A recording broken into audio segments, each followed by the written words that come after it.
Hello everyone, today I'm going to show you how to increase your limit on Coinbase. To begin, head over to the Coinbase website and log in.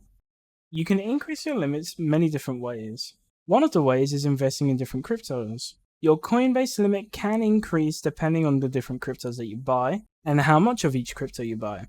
If Coinbase realizes that you are investing in different cryptos, they may increase your limit slightly.